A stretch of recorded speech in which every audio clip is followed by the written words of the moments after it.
कि अगर ये क्वेश्चन आपके 4 मार्क्स में आता है करिकुलम डिजाइन, तो आपको इसमें क्या लिखना है। करिकुलम डिजाइन में आपका क्या मतलब है कि आप करिकुलम किस हिसाब का डिजाइन करते हैं कि बच्चों को जो है उससे बेनिफिट हो। सबसे पहला है स्कोप। स्कोप आप देखते हैं कि भाई वो कितना कंटेंट आपको चाहिए, किस हिसाब का कंटेंट चाहिए। सीक्वेंस आप लगाते हैं, मतलब कि आप सीक्वेंस में लगाते हैं उसे क्रोनोलॉजिकल ऑर्डर में कि 1 to 10 लगा रहे हैं आप चैप्टर्स को, A to Z लगा रहे हैं, वो होता है सीक्वेंस। देन है सीक्वेंस प्रिंसिपल कौन सा होना चाहिए कि आपका फर्स्ट चैप्टर जो है वो कॉम्प्लेक्स ना हो कि सिंपल हो। सिंपल टू कॉम्प्लेक्स चाहे आप पार्ट टू होल्स चाहे कि भाई पहले पार्ट्स में आप सिखा रहे हैं उसे, फिर उसके बाद आप पूरा एक जो है चैप्टर उस पे पूरे पे बना दिया कि भाई आपने ये फर्स्ट चैप्टर में किया था, ये सेकंड चैप्टर में किया था। क्रोनोलॉजिकल होना चाहिए, लर्निंग रिलेटेड होना चाहिए कि भाई लर्निंग मतलब कि पहले थोड़ी सी कम डिफिकल्ट हो, फिर उसके बाद थोड़ा टफ इस टाइप से। फिर कंटेंट रिलेटेड कि भाई कंटेंट आपका ऐसा होना चाहिए कि आपने पहले वो पढ़ रखा है, फिर आगे कंटेंट जो है वही जो है आपका रिपीट होता चला जा रहा है। देन कॉन्टिन्यूटी, बिल्कुल कॉन्टिन्यूटी में होना चाहिए। आपका कोई भी सब्जेक्ट है उसमें क्या है फर्स्ट चैप्टर सेकंड चैप्टर से रिलेट होना चाहिए, तभी आप जो है उसको अच्छी तरह से इंटरेस्ट से पढ़ पाएंगे। नहीं तो बच्चा जो जभी तो कहा जाता है ना कि आप कोई क्लास मिस मत कीजिए, क्योंकि आपका अगर ये मिस हो गया तो आपका बेस क्लियर नहीं होगा, फिर आप अगला चैप्टर में क्या समझेंगे। तो मतलब जो है रिपीटिशन रीअकरेंस मतलब उसको कंटिन्यूटी में कराया जाना चाहिए। इंटीग्रेशन का मतलब क्या है, लिंक होना चाहिए। जैसे आप मैथ्स में करते हैं, कोई एक फॉर्मूला होता है वो अगले चैप्टर में भी लग रहा है, फिर और अगले चैप्टर में भी लग रहा है, तो मतलब इस टाइप से रिपीटिशन होना चाहिए उस चीज का, ताकि बच्चों का इंटरेस्ट बना रहे। देन उसके बाद है बैलेंस होना चाहिए आपके वर्क एंड प्ले में, आपके child centred and subject centred curriculum में, ट्रेडिशनल एंड इनोवेटिव कंटेंट में, कम्युनिटी एंड स्कूल में, need of individual versus those of society की। मतलब हर चीज में एक बैलेंस बना के चले कि आप जितनी पढ़ाई कर रहे हैं उतनी ही आप खेलें भी। जितने आपके जो है मान लीजिए योगा का पीरियड है, स्पोर्ट्स का पीरियड, ऐसा तो होता नहीं है ना कि हफ्ते में एक दिन में पूरा स्पोर्ट्स का पीरियड दे दिया, फिर तो आप बहुत ज्यादा थक जाएंगे। हर चीज में बैलेंस होना चाहिए। टाइम आपको अकॉर्डिंगली मिलना चाहिए। किसी सब्जेक्ट में जैसे कोई सब्जेक्ट है जिसमें कि आपको प्रैक्टिकल भी करना होता है, आपको थ्योरी भी पढ़नी होती है, तो उसका जो है पीरियड ज्यादा हो आपके उसमें, मतलब हर चीज का बैलेंस बना के चलना चाहिए। तो वो है आपका ये, और अभी मैं आपको डिटेल में बताने वाली हूँ। Curriculum development, curriculum design model, कोई भी क्वेश्चन आपका आता है तो उसमें आपको यही आंसर लिखना है। बुक में जो है अलग अलग टाइप से इसके वो बना रखे हैं, आपको सारा लर्न करने की जरूरत नहीं है। मैं आपको इजी वर्ड में जो है बता रही हूँ उसका, इसको जो है बार बार पूछा गया है 16 मार्क्स में, क्वेश्चन बहुत इंपॉर्टेंट है। मैं आपको जिस वे से बता रही हूँ बिल्कुल इजी वे है। देखिए सबसे पहला जो स्टेप आता है वो आता है प्लानिंग का। प्लानिंग का मतलब कि भाई आपको जैसे कि कोई करिकुलम है, जैसे एक फ्रेमवर्क 2000 में बनाया गया था, उसको रिवाइज करके 2005 में एनसीएफ 2005 आया। ऐसा तो है नहीं एनसीएफ 2005 बिल्कुल न्यू था, उससे पहले कोई करिकुलम डिजाइन बना ही नहीं था, ऐसा नहीं है। जब इसमें प्लानिंग में क्या आता है कि आपको नीड देखनी है, क्या जरूरत है करिकुलम बनाने की, क्या प्रॉब्लम्स आ रही हैं पुराने करिकुलम में, या फिर हमारे जो है टीचिंग मेथड्स में, मटेरियल में क्या प्रॉब्लम आ रही है, या फिर कोई इश्यूज क्रिएट हो रहे हैं। मतलब यहाँ पे लर्नर से रिलेटेड ये चीजें नोट की जाती हैं कि भाई उनको कोई दिक्कत तो नहीं है इस चीज में, तो हम जो है फिर उसकी प्लानिंग स्टार्ट करते हैं। Formation of curriculum design team, एक टीम बनाई जाती है, मतलब एक्सपर्ट्स जो हैं ताकि अपनी एक्सपर्टीज दे सकें कि भाई मान लीजिए अगर एक ही पर्सन है, टीचर से ही पूछा जाए कि भाई आपको करिकुलम डिजाइन करना है, तो उसमें बहुत सारे लूप होल रह जाएंगे। हमें जो है पूरी एक्सपर्टीज की टीम को, एक्सपेरिमेंट करने वाले एक्सपर्ट्स जो होते हैं, मान लीजिए मैथ्स के एक्सपर्ट हैं, कोई किसी चीज के टीचर हैं, तो ये एक्सपर्ट्स की टीम बनाई जाती है। Formation of curriculum design team में क्या कहना चाह रहे हैं, ये टीम वर्क ऑफ एक्सपर्ट्स, मतलब एक्सपर्ट्स ताकि अपनी एक्सपर्टीज इसमें दे पाए, तब हम जो है करिकुलम का डिजाइन जो है वो बेहतर कर पाएंगे, बेस्ट कर पाएंगे। जैसे एक्सपर्ट्स कौन से होते हैं आपके, करिकुलम स्पेशलिस्ट जिनको करिकुलम बनाने की बहुत नॉलेज है, सब्जेक्ट मैटर एक्सपर्ट जैसे कि आपका मैथ का है, साइंस का है, अलग अलग टीचर्स जो हैं उसकी experts, educational practitioner, educational psychologist की वो साइकोलॉजिकल कैसे सोचते हैं, फिलोसफिकल वो कैसे सोचते हैं, इवेल्युएशन स्पेशलिस्ट मतलब जो अपना फीडबैक बहुत जल्दी जल्दी दे पाते हैं। तो हर चीज के जो है एक्सपर्ट इसमें बिठाए जाएं, तो और फिर उसके बाद जो है करिकुलम डिजाइन किया जाए। नेक्स्ट स्टेप प्लानिंग में आता है conducting needs assessment and analysis. Assessment का मतलब यहां पर यही है कि हम उसको जो है वो सब चीजें कवर करें कि भाई ये चीज कितनी बेहतर हो सकती है, कितना अच्छा आउटकम हमें मिल सकता है, मतलब बच्चे को कितना अच्छा समझ आएगा, कौन सी ऐसी टेक्निक्स हमें वो करनी चाहिए, और कौन सी हमें प्रॉपर, हमारी ऑडियंस मेन कौन है, बच्चे हैं, लर्नर्स हैं, जिनके कारण हम वो करिकुलम डिजाइन कर रहे हैं, और किस लिए करिकुलम जो है हम बेहतर बनाते हैं, ताकि वो रोड लर्निंग से दूर रहें, अपने मॉडर्न लाइफ से बहुत ज्यादा जो है करके सीखें कि भाई आजकल जो उनकी समस्याएं सोशली आ रही हैं, मेंटली आ रही हैं, वो चीजें भी हम करिकुलम में डालें ताकि वो चीजें भी वो अपने आप से सॉल्व कर पाएं। तो इसमें ये आता है कि conducting needs assessment and analysis. तो आपको प्लानिंग अच्छी तरह समझ आएगी कि प्लानिंग में क्या करना है। सिर्फ प्लान किया जा रहा है कि करिकुलम बनाने की जरूरत किस लिए पड़ रही है, उसको रिवाइज करने की जरूरत किस लिए पड़ रही है, और एक्सपर्ट की ऐसी टीम बनाई जाए ताकि करिकुलम आपका बेस्ट बने। नेक्स्ट स्टेप आपका आ जाता है कंटेंट एंड मेथड। ये सबसे इंपॉर्टेंट स्टेप है आपका, क्योंकि प्लानिंग जब आपने कर ली, प्लानिंग के बाद अब आप करिकुलम बनाना स्टार्ट कर रहे हैं। तो करिकुलम बनाने के लिए आपके पास एक ऑब्जेक्टिव होना चाहिए, एक एम होना चाहिए कि आप लर्नर को क्या सिखाना चाह रहे हैं, क्या उसको जो है देना चाह रहे हैं, क्या उसका मेन ऑब्जेक्टिव है करिकुलम बनाने का। तो सबसे पहले हम ऑब्जेक्टिव इसमें डिसाइड करेंगे, देन कंटेंट आता है। कंटेंट सबसे इंपॉर्टेंट है, जैसे कि आप कोई भी चीज एक पर्टिकुलर टॉपिक के बारे में पढ़ रहे हैं, आपको क्या कंटेंट मिल रहा है, कितना आप समझ पा रहे हैं, वो बहुत ज्यादा जरूरी है।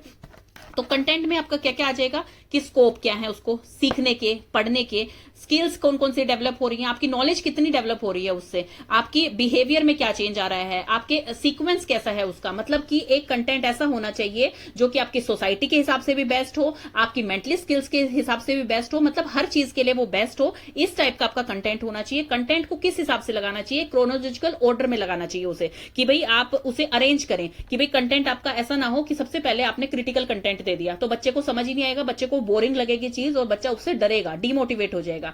तो आपको कंटेंट ऐसा देना है कि बच्चा जो है उससे मोटिवेट रहे और बच्चे को जो है बेसिक चीजें पहले आए, कि भाई पहले उसे सेल की डेफिनेशन आई है, उसके बाद ह्यूमंस का कुछ अलग से सिखाया गया है। तो मतलब उसे स्टेप वाइज सिखाया जाए, ऐसा ना हो कि सीधा ही उसका स्केलेटल सिस्टम आ गया तो वो कैसे सीखेगा। पहले धीरे धीरे उसे जॉइंट्स के बारे में, बोन्स के बारे में बताया जाए। जैसे कि आपने देखा होगा कि क्लास 5th की साइंस में ही आपका जो है बोन्स के बारे में स्टार्ट हो जाता है, 6th में जो है वो जॉइंट्स बताते हैं, फिर उसके बाद जो है उनका कॉम्प्लेक्स जो है पूरा स्केलेटन सिस्टम आता है। तो मतलब स्टेप वाइज करना, तो वो कंटेंट का सीक्वेंस होना चाहिए।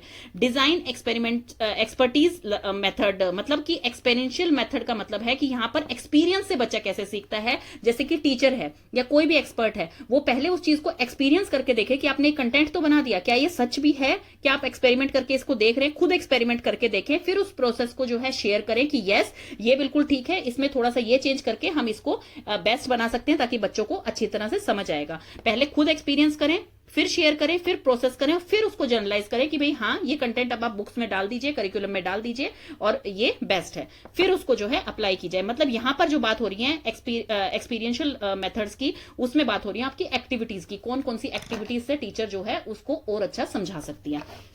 तो यहां पर अभी क्या हुई थी, प्लानिंग हुई थी कि करिकुलम कैसे बनाना है, क्यों बनाना है, फिर है कंटेंट और मेथड की कौन कौन से मेथड हैं उसमें, कौन कौन से कंटेंट्स हैं, देन है इंप्लीमेंटेशन। अब वो चीज इंप्लीमेंट करनी है। भाई सारा सोच लिया है अच्छी तरह कि कैसे कैसे कंटेंट होने चाहिए, क्या क्या एक्टिविटीज हमें डालनी है, अब बारी आई है उसको इंप्लीमेंट करने की।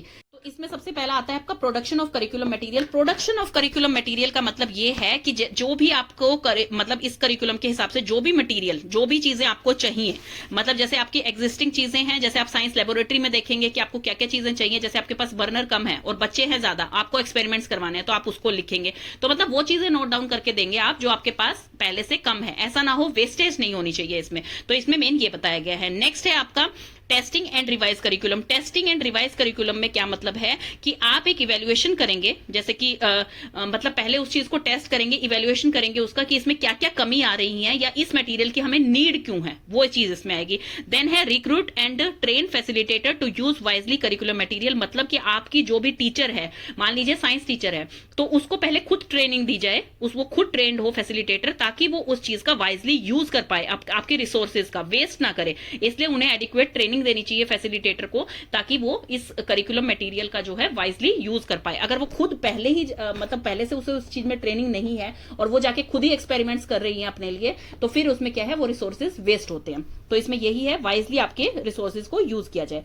नेक्स्ट है इंप्लीमेंटेशन। अब हमने सारे स्टेप कर लिए, हमने टेस्टिंग कर ली, मटेरियल चूज कर लिए कौन कौन से हमें चाहिए, फिर उसके बाद हमने उसको इंप्लीमेंट कर दिया। इंप्लीमेंट का मतलब है कि अब वो चीज ऑर्गेनाइज हो चुकी है कि भाई आपको किस स्टेप में चलना है। जैसे क्रोनोलॉजिकल का मतलब होता है 1 to 10 चलना है, A to Z चलना है, किसी भी वे से आप उसे छोटे से बड़ा लगाना है, किसी टाइप से भी आपको करना है। मतलब उसको एक प्रॉपर इंप्लीमेंट कर दिया कि अब ये क्रोनोलॉजिकल ऑर्डर में आपका आ गया है।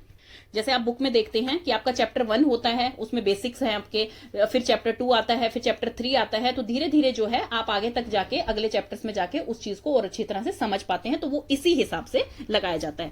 लास्ट इसका है evaluation and reporting. Evaluation and reporting जो है वो हर स्टेप के बाद हो रही है। आप देखिए, आपने चाहे प्लानिंग की है, अभी तक प्लानिंग करने के बाद भी आपकी इवैल्यूएशन हो रही है, आपने कंटेंट और मेथड्स जब चूज किए हैं तब भी आपकी इवैल्यूएशन हो रही है, जब आपने इंप्लीमेंटेशन मेथड्स चूज किए हैं तब भी आपकी इवैल्यूएशन यहां पर हो रही है।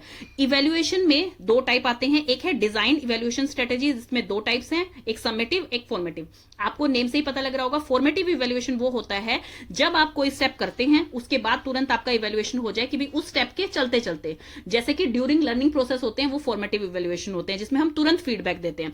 तो इसमें जो है असेसमेंट के दौरान ही, मतलब टेस्टिंग स्टेप्स के दौरान ही आपकी नीड्स को, आपकी हर चीज को इवैल्यूएट किया जा रहा है और फिर आपको फीडबैक दिया जा रहा है कि नहीं, आपकी प्लानिंग में भी गड़बड़ है, आप यहां पे ठीक कीजिए, या आपके कंटेंट एंड मेथड्स में आपका सेकंड स्टेप गड़बड़ है, अभी आप कंटेंट पे और काम कीजिए। इस तरह से मतलब फॉर्मेटिव होता है। समेटिव क्या है, जब पूरी प्लानिंग आपकी फिनिश हो गई है उसके बाद समेटिव हो रहा है कि भाई आपने अब आपका आउटकम क्या है, आपने प्लानिंग की है, इसका आउटकम ये आया है आपका, अब आप अगले स्टेप पे जा सकते हैं। तो मतलब कि क्या और क्या वर्क कर रही है, क्या चीज और क्या नहीं वर्क कर रही है, वो आपको समेटिव में पता लगेगा। फॉर्मेटिव आपको साथ के साथ हर स्टेप वाइज जो है आपको फीडबैक देते हुए चलेंगे।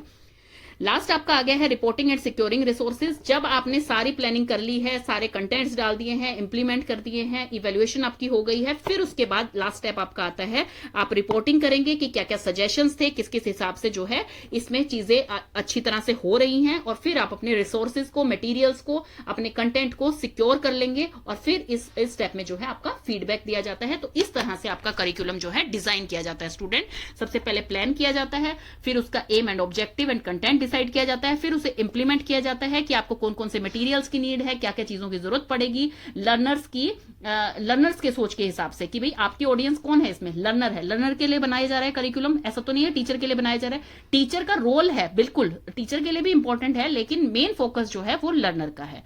और फिर लास्ट में इवैल्यूएशन एंड रिपोर्टिंग, जो कि हर स्टेप के बाद आपकी होती है। ये है different models of curriculum development. इसमें आपके जो है ये 5 तरह के मॉडल्स दिए हुए हैं। सबसे फर्स्ट जो है ऑब्जेक्टिव मॉडल है। ऑब्जेक्टिव मॉडल का मेन मतलब क्या है कि वो it contains content that is based on specific objective. किसी पर्टिकुलर एक एम या ऑब्जेक्टिव पे वो डिपेंड होता है, उसे कहा जाता है ऑब्जेक्टिव मॉडल्स। इसमें क्या होता है, एवरी स्टेप पे आपके इवेल्युएशन हो रही है, हर स्टेप के बाद आपको फीडबैक मिल रहा है। पहले एक एम और ऑब्जेक्टिव आपने सेट किया, उसके बाद आपको फीडबैक मिला उसमें। फिर कंस्ट्रक्शन ऑफ करिकुलम में क्या आएगा, आपका कंटेंट आ जाएगा, आपका मटीरियल आ जाएगा, आपका मेथड आ जाएगा कि किस टाइप का आप कंटेंट जो है चूज कर रहे हैं, उसके कितने स्किल्स डेवलप होंगे, क्या बिहेवियर डेवलप होगा, क्या सीक्वेंस है उसका, वो सब कुछ इसमें आ जाएगा। देन रिफाइनिंग ऑफ करिकुलम का मतलब है कि आप जो है कितना रिफाइन कर पा रहे हैं, कितना टेस्ट कर पा रहे हैं, कितना इवेल्युएट कर पा रहे हैं उस करिकुलम को, और कितना वो ठीक है, उसकी कैपेसिटी कितनी है कि वो कितनी अच्छी तरह से अपने ऑब्जेक्टिव को फुलफिल कर रहा है। देन है कम्युनिटिंग का मतलब है कि एक्सपर्ट, जो भी एक्सपर्ट टीम होती है करिकुलम बनाने के लिए, वो एक्सपर्टीज इस पूरे फ्रेमवर्क को चेक करें,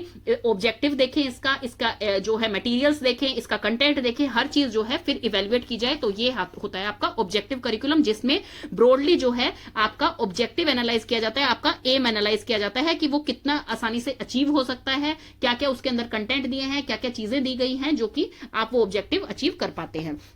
नेक्स्ट आपका आ जाता है प्रोसेस मॉडल। प्रोसेस मॉडल का मतलब है इसमें जो है किस चीज पे, ये ऑब्जेक्टिव मॉडल की तरह बिल्कुल भी नहीं है जिसमें कि ऑब्जेक्टिव इंपॉर्टेंट हो। इसमें क्या चीज इंपॉर्टेंट है, इसमें एक्टिविटीज इंपॉर्टेंट है। प्रोसेस मतलब कि किसी चीज को करके देखना, प्रोसेस मतलब एक्सपीरियंस करके देखना।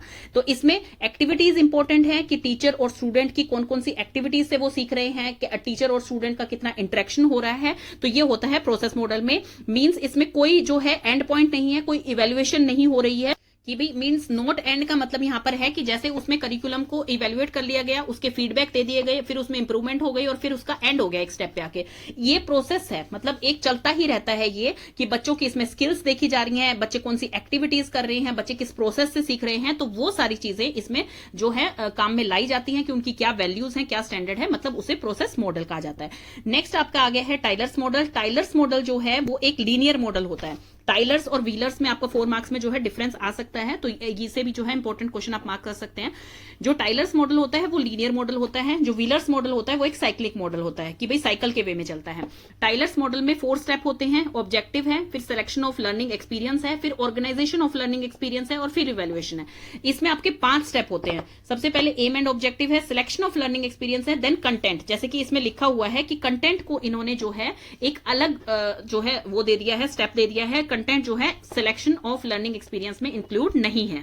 जैसे इसमें लिखा है content is distinguished from the learning experience which determine that content, तो इसमें ये इससे डिफरेंट है। देन है ऑर्गेनाइजेशन ऑफ लर्निंग, फिर इवेल्युएशन, मतलब ये साइक्लिक वे में चलता है और इसमें 5 स्टेप होते हैं। इस मॉडल में इवैल्यूएशन पे आकर ये चीज खत्म हो जाती है, लेकिन व्हीलर्स मॉडल में क्या है, व्हीलर्स मॉडल में इज नॉट टर्मिनल, कोई टर्मिनल नहीं है, साइक्लिक वे में है। आपका एम एंड ऑब्जेक्टिव है, उसके बाद ये चलता रहेगा, इवेल्युएट होएगा, फिर दोबारा से ऑब्जेक्टिव पे आ जाएगा, तो इस तरह से ये चीज चलती रहेगी। देन आपका जो टाइलर्स मॉडल है ये ऑब्जेक्टिव मॉडल की तरह है। इसमें जो ऑब्जेक्टिव है आपको, मतलब ऑब्जेक्टिव जो है वो कैसे डिराइव करता है, कैसे अचीव करता है आपका लर्नर, चाहे वो किसी स्पेशलिस्ट की हेल्प ले रहा है, अपने लाइफ स्किल्स लगा रहा है, तो उस चीज को कैसे अचीव करता है, तो ये उस चीज पे डिपेंड करता है। एंड इसमें क्या है, इसमें मेन है आपका कि जर्नल से स्पेसिफिक की तरफ आप एम को कैसे फॉर्मुलेट कर रहे हैं अपने जर्नल से स्पेसिफिक की तरफ, वो आपका मेन है कि भाई आपको आउटकम क्या मिल रहा है, आपको फीडबैक मिल रहा है, और फिर उसके बाद आप दोबारा से उस साइकिल में गो थ्रू होते रहते हैं। नेक्स्ट है आपका केहर्स मॉडल। केहर्स मॉडल जो है वो काफी हद तक जो है रिजेंबल करता है व्हीलर से एंड टेलर से, बट इसमें जो है थोड़ा सा डिफरेंस है। जैसे उनमें इवेल्युएशन लास्ट स्टेप आ रहा था, तो इसमें जो है इवेल्युएशन थर्ड पे आ गया है एंड स्कूल लर्निंग एक्सपीरियंस जो है वो आपका लास्ट स्टेप आ गया है कि भाई एक्सपीरियंस जो है बच्चे एक्टिविटीज करके जो सीख रहे हैं वो आपका लास्ट स्टेप आ गया है। इसमें ऑब्जेक्टिव जो है वो 3 तरह के हैं आपके, cognitive objective, affective and psychomotor. ये अच्छी चीज है इसमें कि वो मेंटल स्किल्स भी देख रहे हैं, हैंड और उसकी मूवमेंट्स भी देख रहे हैं, मतलब हर चीज की स्किल्स जो है इसमें मॉनिटर की जा रही है। इस मॉडल की जो है indicate knowledge should be, knowledge जो होनी चाहिए आपकी ऑर्गेनाइज होनी चाहिए, सिक्वेंस्ड होनी चाहिए, रीइंफोर्स होनी चाहिए कि भी आपको जब भी रिकॉल करनी हो तो आपको इस टाइप की नॉलेज होनी चाहिए कि आप उसे इजीली रिकॉल कर पाए, रट्टाफिकेशन नहीं होनी चाहिए। और इसमें जो इवेल्युएशन स्टेप है, अभी हमने पढ़ लिया ऑब्जेक्टिव का, जो ये 4 स्टेप दे रखे हैं, ऑब्जेक्टिव हमने पढ़ लिया, 3 तरह के होने चाहिए। नॉलेज जो है आपको हर तरह की होनी चाहिए, ऑर्गेनाइज होनी चाहिए, इंटीग्रेटेड, सीक्वेंस और रीइंफोर्स्ड होनी चाहिए। इवेल्युएशन कैसी होनी चाहिए कि कलेक्शन ऑफ इन्फॉर्मेशन, जो भी आपको इन्फॉर्मेशन है अभी तक मिली है, नॉलेज मिली है, उन सबकी कलेक्शन करने के बाद आप एक डिसीजन बना सकें कि भाई आपका करिकुलम जो है किस हिसाब का है। स्कूल लर्निंग एक्सपीरियंस जो कि इसका लास्ट स्टेप है, स्कूल लर्निंग एक्सपीरियंस जो है वो किस चीज से इन्फ्लुएंस होना चाहिए, आपकी सोशल अपॉर्चुनिटीज से, कि भाई आप टीचर और प्यूपिल का कैसा रिलेशनशिप है, इंडिविजुअल डिफरेंसेस कितने, मतलब कितना फ्लेक्सिबल है वो चीज। इंडिविजुअल डिफरेंस का मतलब यही है कि फ्लेक्सिबल कितना है, कि हर बच्चे का दिमाग एक जैसा नहीं चलता है, हर बच्चा एक जितनी लर्निंग पावर नहीं रखता है, हर किसी का तरीका अलग अलग होता है। मैच्योरिटी ऑफ लर्नर्स कितनी है, टीचिंग मेथड्स कैसे यूज हो रहे हैं, कंटेंट कैसे हो रहे हैं, तो ये सारे एक्सपीरियंस जो है वो इवेल्युएट किए जाते हैं टेस्ट से, इंटरव्यू के माध्यम से, या फिर किसी और असेसमेंट की तरह से वो जो है इवेल्युएट किए जाते हैं। तो ये आपके जो है हो गए हैं मॉडल्स आपके करिकुलम डेवलपमेंट के। गए हैं कि टाइप्स ऑफ करिकुलम, कितने टाइप्स के करिकुलम होते हैं। फर्स्ट है लर्नर सेंटर। लर्नर सेंटर में जैसे हम पहले ही पढ़ चुके हैं, जिसमें कि बच्चा फर्स्ट माना जाता है, इसमें पुटिंग स्टूडेंट फर्स्ट, मतलब कि स्टूडेंट जो है इसमें मेन रोल प्ले कर रहा है। ये हम पिछले चैप्टर में भी पढ़ चुके हैं, लर्नर सेंटर्ड, जो कि आपकी अप्रोच थी, जिसमें हमने ट्रेडिशनल लर्नर सेंटर ये सब पढ़ी थी। इसमें पहले ही बता दिया गया है कि ट्रेडिशनल को रिप्लेस किया है इसने, ट्रेडिशनल करिकुलम को रिप्लेस किया है इसने। इसमें जो है ट्रेडिशनल में क्या होता था, टीचर एक्टिव रोल प्ले करती थी और स्टूडेंट पैसिव रोल प्ले करता था, लेकिन लर्नर सेंटर्ड में क्या हो गया है, स्टूडेंट आपका एक्टिव रोल प्ले कर रहा है। और ये जो करिकुलम है इसमें क्या है, ये मॉडर्न अप्रोच का करिकुलम है, लर्निंग बाय डूइंग से बच्चा सीख रहा है। अगर बच्चे को कोई भी दिक्कत आ रही है तो टीचर उसकी हेल्प करती है as a guide, as a facilitator, मतलब कि लर्नर सेंटर्ड करिकुलम में टीचर एज अ फैसिलिटेटर काम करती है, बच्चा खुद अपनी लर्निंग से सीखता है। देन है ह्यूमनिस्टिक करिकुलम। ह्यूमनिस्टिक करिकुलम क्या है, ये जो है लर्निंग ये स्टूडेंट सेंटर्ड है। ह्यूमनिस्टिक में क्या है, इसमें सारी बात जो की गई है वो की गई है सेल्फ कॉन्सेप्ट पे, मतलब पर्सनल रिसोर्सेज पे। बच्चा इसमें अपने आप के बारे में self concept, self understanding, personality, responsibility, हर चीज की नॉलेज रखता है। उसी को कहा गया है आपका ह्यूमनिस्टिक, जो कि नेम से ही पता लग रहा है ह्यूमन से रिलेटेड। मतलब कि बच्चे को ऐसा करिकुलम प्रोवाइड किया जाता है जिसमें जो फ्लेक्सिबल हो, जो उसके हिसाब से हो। मान लीजिए एक बच्चे को एक चीज समझ आ गई है, लेकिन दूसरे बच्चे को उस मेथड से समझ नहीं आती, तो मतलब टीचर जो है उसके पास 2-3 मेथड्स ऐसे होने चाहिए ताकि बच्चों को जो है, हर बच्चे को वो चीज समझ में आए। किसी को जो है वर्बली चीज ज्यादा समझ में आती है टेक्स्ट बुक से, किसी को प्रैक्टिकली करके ज्यादा समझ में आती है, किसी को जो है मॉडल्स के वे में ज्यादा समझ आती है। तो टीचर्स के पास ऐसे मेथड होने चाहिए, मतलब फ्लेक्सिबल होना चाहिए उनका स्टूडेंट्स के लिए लर्निंग। पार्टिसिपेशन नॉट ऑथोरिटेटिव, मतलब कि पार्टिसिपेटरी होना चाहिए, कि बच्चा जो है खुद पार्टिसिपेट करे उसमें, मतलब खुद की जो है भागीदारी हो उसमें। जैसे पार्टिसिपेटरी अप्रोच में हमने पढ़ा था कि टीचर और बच्चा जो है वो इंटरेक्टिव, मतलब कोलैबोरेशन में काम करते हैं, डिस्कशन होती है क्लास में, डिबेट्स टाइप होती हैं, क्वेश्चन आंसर पूछे जाते हैं, ताकि बच्चा भी एक्टिव रोल प्ले करे और टीचर भी। तो इसमें यही है। ऑथोरिटेटिव का मतलब होता है कि टीचर ने एक अथॉरिटी दे दी या किसी स्पेशलिस्ट ने एक कमांड दे दी तो बच्चे को वो माननी पड़ेगी, ऐसा नहीं होता है इसमें ह्यूमनिस्टिक में। देन है development of self as important part. इसमें जो मेन ऑब्जेक्टिव है वो डेवलपमेंट ऑफ सेल्फ है, कि सेल्फ कॉन्सेप्ट को बच्चा सीखता है। प्रॉब्लम सेंटर्ड करिकुलम में क्या है, जैसे अभी तक हमने पढ़ा था लर्नर सेंटर, जिसमें कि लर्नर की सारी चीजें जो थी वो सेंटर में रखा गया था, एक्टिव रोल प्ले कर रहा था, इस जिसमें जो है लर्निंग बाय डूइंग से वो सीख रहा था। ह्यूमनिस्टिक में क्या आया था, जिसमें वो सेल्फ अपनी खुद की चीजें, कॉन्सेप्ट, सेल्फ कॉन्सेप्ट है, पर्सनैलिटी, पर्सनल रिस्पॉन्सिबिलिटी है, सेल्फ अंडरस्टैंडिंग है, सब कुछ सीख रहा है। अब है प्रॉब्लम सेंटर्ड। ये जो करिकुलम है, जिस टाइप का करिकुलम है, वो प्लान कर लिया जाता है before arrival of students, students के आने से पहले ही ये करिकुलम प्लान कर लिया जाता है, but willing to adjust to fit, लेकिन स्टूडेंट की नीड्स के हिसाब से इसको एडजस्ट किया जा सकता है, मतलब फ्लेक्सिबल है ये। और इसमें क्या है, स्टूडेंट को जो है अपनी लाइफ सिचुएशन से, मतलब रियल लाइफ से कनेक्ट करने के लिए उनको जो है प्रॉब्लम, ऐसी सिचुएशंस दी जाती हैं, इस टाइप से पढ़ाया जाता है कि वो अपने सोशली मेंटली जो है एक्टिव रहें और अपनी प्रॉब्लम्स को खुद सोल्व कर पाए। इसमें कुछ एग्जांपल्स दे रखे हैं, जैसे कि फ्यूचर टेक्नोलॉजी क्या है, उसकी पॉलिसीज क्या है, गुड लाइफ की क्या आइडेंटिटी होती है। मतलब ये क्वेश्चंस कोई इंपॉर्टेंट नहीं है, सिर्फ समझाने के वजह में कि प्रॉब्लम को कैसे आपका जो स्टूडेंट है, लर्नर है, वो कैसे सॉल्व कर पाता है। तो मतलब ये प्रॉब्लम सेंटर्ड करिकुलम इसे इसलिए बोला गया है कि स्टूडेंट जो है अपने आप को किसी भी सिचुएशन में फिट कर ले और एडजस्ट हो जाए और उस चीज को जो है अपने ऊपर हावी ना होने दे, बल्कि उन सिचुएशंस को, उन प्रॉब्लम्स को सॉल्व करे। क्वेश्चन आपका इंपॉर्टेंट है, what is curriculum development, describe various factors affecting curriculum development. Curriculum development हम डिटेल में पहले ही कर चुके हैं, जिसमें मैंने आपको ये सारे स्टेप्स बताए हैं। देन अब मैं बताती हूँ आपको फैक्टर्स जो है ये वही बेसिस हैं जो करिकुलम, बेसिस ऑफ करिकुलम में लास्ट चैप्टर में आए थे, तो अब इसमें हम यही फैक्टर्स पढ़ने वाले हैं। देखो, तो इसमें फर्स्ट आपकी आ गई है फिलोसफिकल फैक्टर। फिलोसफिकल फैक्टर का मतलब क्या है कि ये जो फैक्टर है ये फिलोसफिकल प्रीवेलेंट ऑफ सोसाइटी, मतलब कि आपके आइडियाज पे, आपके थॉट्स पे, कैसे आप किस सोसाइटी में रहते हैं, किस आप कल्चर में रहते हैं, और आपके कैसे थॉट्स हैं, उन चीजों पर डिपेंड करती है ये। जैसे इसमें 2 एग्जाम्पल दिए हुए हैं।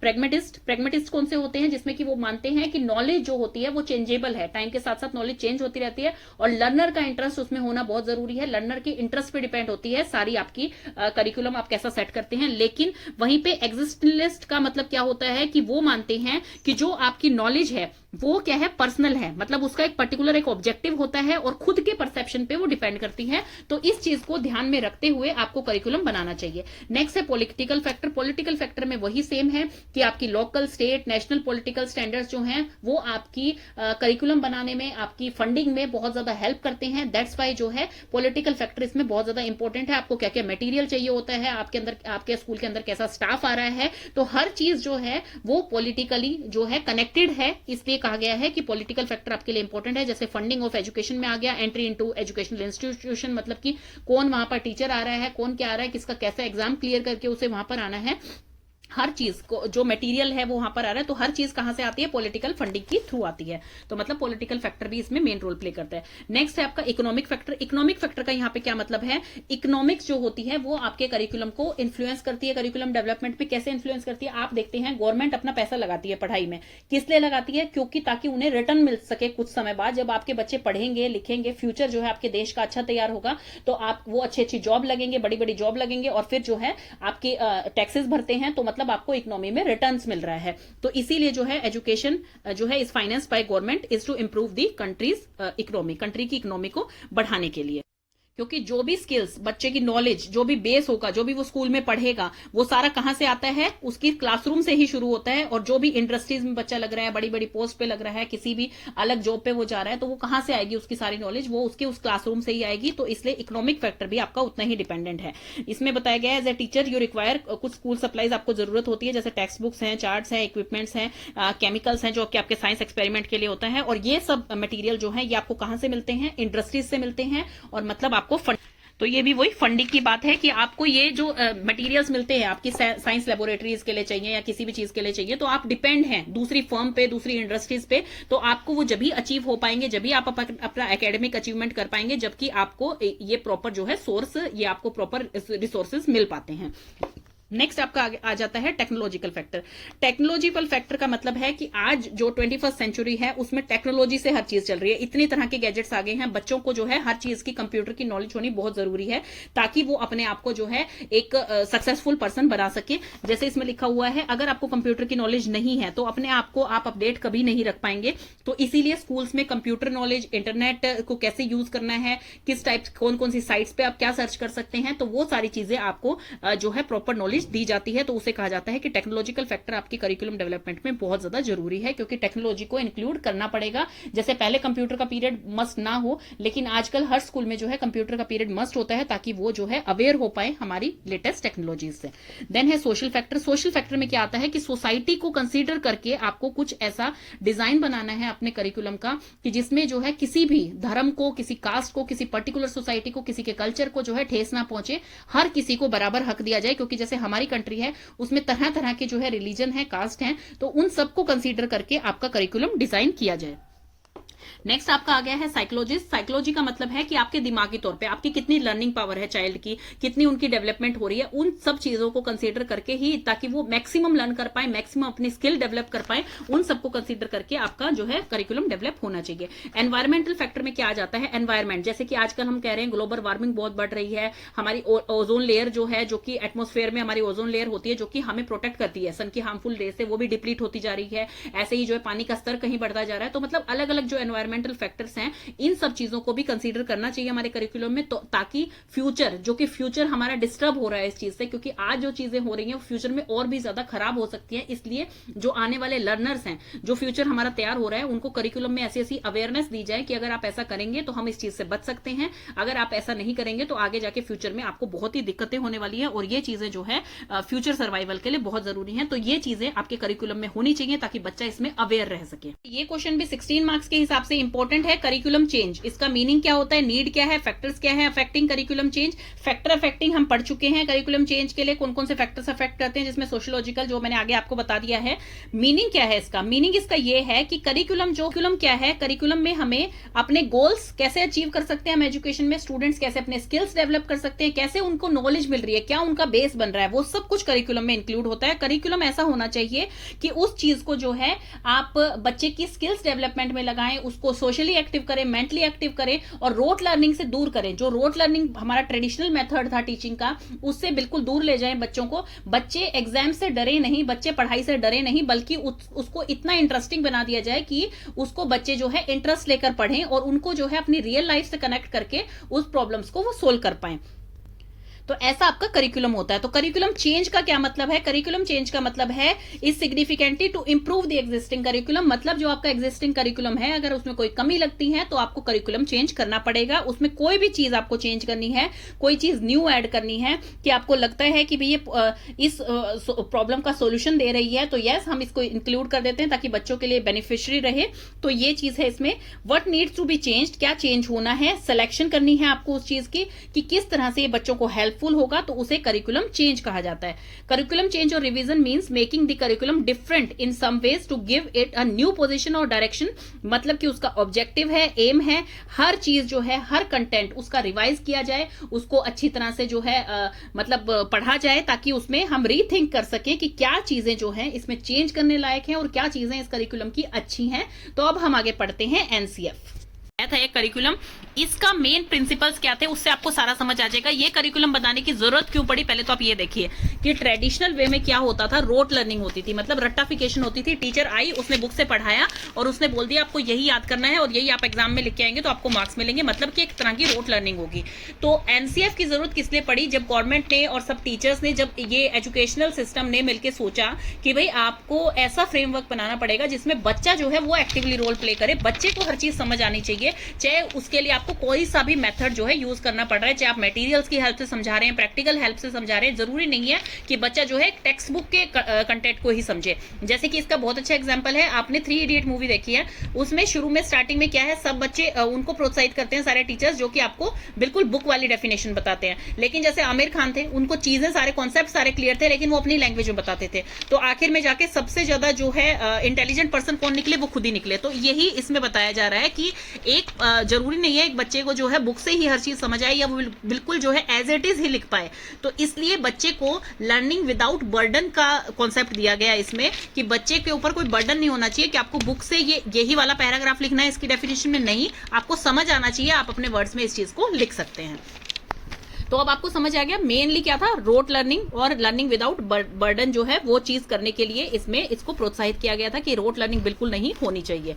तो इसके प्रिंसिपल्स क्या थे, 5 प्रिंसिपल है मेन, यही आपके जो है बार बार रिपीट होते हैं एनसीएफ में, तो ये मेन है, ये आप पढ़ लीजिए। Connecting knowledge to life outside the school, ऐसा ना हो कि भाई आप बच्चे की नॉलेज जो है एक तरह से सीमित हो जाए, बच्चे को इस तरह से नॉलेज दी जाए, टीचर के द्वारा इतनी उसको एजुकेशन दी जाए, मोरल एजुकेशन दी जाए, उसको फिजिकल एजुकेशन दी जाए। जैसे आजकल तो स्कूल्स में हर चीज सिखाई जा रही है, बच्चे को जो है जैसे कास्ट के बेसिस पे जो है बच्चों को नहीं बोला जाता, जेंडर के बेसिस पे उन्हें कुछ नहीं बोला जाता। तो पहले के टाइम में जो है ये चीजें बहुत ज्यादा होती थी, आजकल बिल्कुल भी नहीं है। तो बच्चों को जो है एक समान अधिकार उनको बताया जा रहा है कि गर्ल और बॉय जो है बिल्कुल सेम अधिकार होते हैं उनके, या आप किसी भी कास्ट से बिलोंग करते हैं, नो मैटर, आप जो अच्छी जॉब मिल जाते हैं, आप अच्छे पढ़ेंगे तो आपको अच्छी जॉब मिलेगी। तो मतलब एक चीज जो है वो आपके नॉलेज के बेसिस पे, चाहे स्कूल से ही सीमित नहीं रखी, मतलब आउटसाइड द स्कूल भी आपको एक अच्छा पर्सन बनाने के लिए ये फ्रेमवर्क बनाया गया।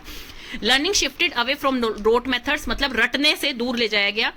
Enriching overall development of child, child की ओवरऑल डेवलपमेंट के लिए यहाँ पे काम किया गया। ये नहीं कि सिर्फ टेक्स्ट बुक पढ़ ली और उसके अलावा आपको कुछ नहीं पढ़ना, नहीं, यहाँ पे ओवरऑल डेवलपमेंट की बात हो रही है कि एकेडमिक तो आपका है ही स्कूल में, लेकिन उसके अलावा आपकी मेंटल स्टेटस कैसी है, आपकी फिजिकल स्टेट कैसी है। अब आपने देखा होगा पहले के टाइम में जो है कोई भी साइकोलॉजिस्ट स्कूल में काउंसलर्स नहीं होते थे, आजकल काउंसलर्स होते हैं। क्यों? क्योंकि बच्चों को वो लाइफ जीने के तरीके बताते हैं, लाइफ स्किल्स बताते हैं कि आपको सुबह जल्दी जल्दी उठना चाहिए, योगा करना चाहिए, मेडिटेशन सिखाया जाता है। तो बच्चों को मतलब एक बेटर सिटीजन, उनकी हेल्थ के ऊपर भी कॉन्सेंट्रेट किया जाता है, उनके मॉरल वैल्यूज के ऊपर भी कॉन्सेंट्रेट किया जाता है, ताकि एक फ्यूचर अच्छा सिटीजन आप जो है कंट्री को दे पाए। नेक्स्ट है आपका making examination more flexible and integrated. इसमें क्या है, पहले के ट्रेडिशनल में क्या होता था, एग्जामिनेशन जो है उसका एक ही पैटर्न होता था कि भाई आपके एग्जाम आ गए हैं, आप जैसा लिखेंगे आपको उसके हिसाब से मार्क्स मिल जाएंगे, मार्क्स के हिसाब से बता दिया जाएगा कि कौन इंटेलिजेंट है कौन नहीं है। तो उससे बच्चे डिमोटिवेट हो जाते थे कि भाई अगर कभी कोई अच्छे मार्क्स लेके ही नहीं आ पा रहा है तो वो हमेशा डिमोटिवेट रहते थे कि मैं कुछ कर नहीं सकता हूँ या मैं पढ़ाई नहीं कर सकता हूँ। तो ऐसा नहीं होना चाहिए, एग्जामिनेशन जो है फ्लेक्सिबल होने चाहिए। फ्लेक्सिबल का मतलब यहाँ पे क्या है कि कभी आपके जो है मल्टीपल चॉइस क्वेश्चन दे दिए, कभी जो है प्रैक्टिकली आपसे वर्बली सुन लिया गया, कभी आपने प्रेजेंटेशन के वे में दे दिया। तो मतलब अलग अलग टाइप में आपकी असेसमेंट्स होने चाहिए, ऐसा नहीं है कि एक ही बेस हो कि आपने रिटर्न एग्जामिनेशन देने हैं। नेक्स्ट है आपका इसमें लास्ट जो है nurturing and overriding identity informed by caring concern with in the democratic policy और बच्चे को सिर्फ एक ऐसी आइडेंटिटी नहीं देनी चाहिए कि आप इस क्लास के स्टूडेंट हैं, आप टॉप आए हैं या आप लास्ट आए हैं, ऐसा नहीं है। उसको एक अच्छे सिटीजन बनने के लिए उसको डेमोक्रेटिक हमारी जो नेशन है हमारा, उसकी पॉलिसीज के अकॉर्डिंग जो जो चीजें हैं वो उन चीजों को उनको बताना चाहिए कि आपको ये चीजें फॉलो करनी होती है, आपको लो फॉलो करना होता है, आपको इस चीज में नहीं घुसना है, जेंडर में, कास्टिज्म में, इन चीजों में नहीं घुसना है, एक सोसाइटी में एक अच्छा पर्सन बनना है, आपको हमेशा सच का साथ देना है। मतलब इस टाइप की चीजें जो है बच्चे को सिखाई जानी चाहिए। इस टाइप के फ्रेमवर्क की इसमें बात की थी। यही 5 प्रिंसिपल हैं जो कि सबसे मेन चीज है आपके एनसीएफ की। देन उसके बाद है, तो इसमें एनसीएफ में किस किस चीजों पे ध्यान दिया गया था आपका, ये तो इसके प्रिंसिपल हो गए हैं। किस किस चीज पे ध्यान दिया गया था, कौन कौन से आपको पॉइंट लिखने हैं, देखिए बुक में से इसकी रीडिंग करने की जरूरत नहीं है, उसमें जो है ये आराम से 10 पेजेस का दिया हुआ है। इतने डिटेल में सेकेंड ईयर में नहीं आता है ये क्वेश्चन, तो आप इसको जो शॉर्ट वे में लिख सकते हैं वो आप इसके प्रिंसिपल बना सकते हैं। देन उसके बाद क्या क्या चीजें इसके अंदर इंक्लूड की गई थी, लेस करिकुलम बर्डन, यहाँ पे करिकुलम का कोई बर्डन नहीं था बच्चे को कि आपको ये चीजें करनी ही है या ये एकेडमिक है आपका, मतलब एक रटाफिकेशन टाइप चीजें नहीं थी। चाइल्ड सेंटर था ये कि इसमें चाइल्ड को जो है एक्टिव रखा गया था कि भाई लर्नर तो आप ही हैं, पढ़ाई किसके लिए हो रही है। मतलब पहले क्या था, टीचर एक्टिव रोल प्ले करती थी, बच्चे को कैसा भी समझ आ रहा है टीचर उसका आंसर जो है बुक से ही देके चली जाती थी और बुक से ही होमवर्क करना है, बुक से ही आपका एग्जाम आएगा। मतलब एक टेक्स्ट बुक जो थी वो सब कुछ बन गई थी। लेकिन यहाँ पे क्या है, चाइल्ड सेंटर्ड है। अगर चाइल्ड ने कोई क्वेश्चन पूछा है तो टीचर, अगर बच्चे को बुक से नहीं समझ आ रही है वो वाली डेफिनेशन, तो टीचर चाहे उसे मॉडलिंग के वजह से समझाए, चाहे प्रैक्टिकली करके दिखाए, चाहे उसको लाइव गार्डन में ले जाके दिखाए या फिर उसको कोई वीडियो के माध्यम से दिखाए। मतलब ये चाइल्ड सेंटर्ड है कि चाइल्ड को यहाँ पर जो है प्राथमिकता दी गई है कि भाई आप अगर सेटिस्फाई हैं इस चीज से तो ही हमें फायदा है, तभी हम लर्निंग में सक्सेसफुल हैं कि भाई आप लर्नर जब इसमें फायदा उठा रहा है। टीचर यहाँ पे एक फैसिलिटेटर का काम करेगी, मतलब टीचर सिर्फ एक हेल्पर का काम करेगी कि भाई हाँ बच्चों को कोई प्रॉब्लम आ रही है या बच्चों को कोई चीज गाइड करनी है तो वो टीचर उसमें एक रोल प्ले करती है। यहाँ पे ओवरऑल डेवलपमेंट की बात हो रही है कि भाई बच्चों का इंटेलेक्चुअल है, मोरल है और आपका चाहे कोई भी टाइप का डेवलपमेंट है, कॉग्निटिव डेवलपमेंट है, तो सब टाइप के डेवलपमेंट जो है इस करिकुलम में बात हो रही है।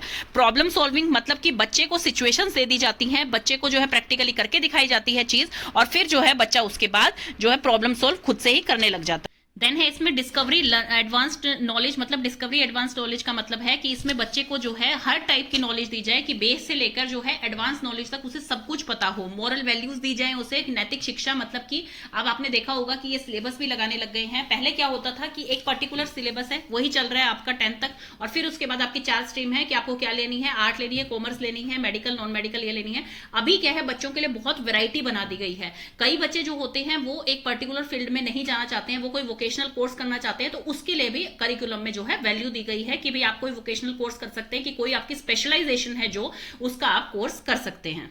प्रोसेस कौन से होते हैं आपके करिकुलम चेंज के लिए? सबसे फर्स्ट स्टेप इसमें आता है कि एक कमेटी बनाई जाती है। अगर कोई कमेटी पहले से है तो उसी को दिया जाता है वो, लेकिन अगर कोई कमेटी आपकी नहीं है करिकुलम डेवलपमेंट के लिए तो उस कमेटी को बनाया जाता है और फिर उन्हें जो है करिकुलम चेंज के लिए पूरा प्लान समझाया जाता है। सेकेंड स्टेप में क्या आता है, सेकेंड स्टेज में जो करंट ऑपरेटिंग करिकुलम है उसको चेक किया जाता है कि उसकी स्ट्रेंथ और वीकनेसेस क्या है।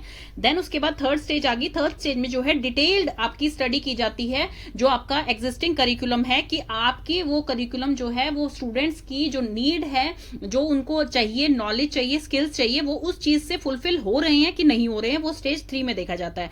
और फिर उसको हर चीज को कंसीडर किया जाता है कि भाई ये इस चीज की इसमें कमी है या ये वाली नॉलेज बच्चों को नहीं मिल रही है, ये स्किल इनका डेवलप इस चीज से नहीं हो पा रहा है, तो वो चीज थर्ड स्टेज में आपका जो है चेक कर ली जाती है और उसे जो है आपका मार्क कर लिया जाता है। देन उसके बाद है आपका स्टेज 4। स्टेज 4 में क्या होता है, इसमें क्या है, डिसीजन दिया जाता है कि आपको क्या चीज चाहिए, means what needs to go, क्या चीज आपको उसमें इंक्लूड करवानी है, क्या चीज आपकी निकल कर आ रही है उस ऑब्जेक्टिव से, how the curriculum material and methods to be change, किस तरह से आप उन्हें चेंज कर सकते हैं और बेहतर बना सकते हैं स्टूडेंट्स के लिए, टीचर्स के लिए और आपके इंस्टीट्यूट के लिए।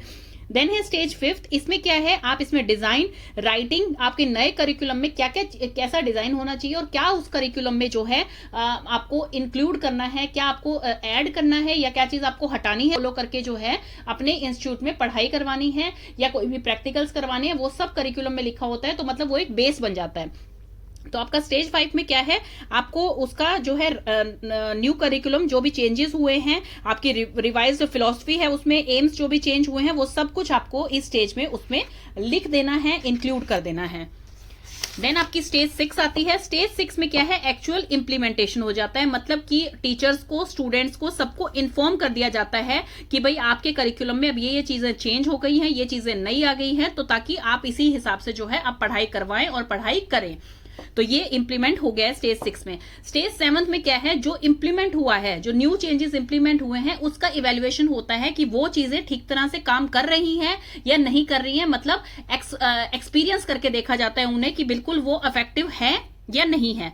तो ये यही है, it is the evaluation that this final stage is concern. जो फाइनल स्टेज है उसको जो है सारा डेटा उसका रिवाइज किया जाता है, उसको इंप्लीमेंट कर दिया गया है, तो अब उसको चेक किया जा रहा है कि वो परफेक्ट है या नहीं है।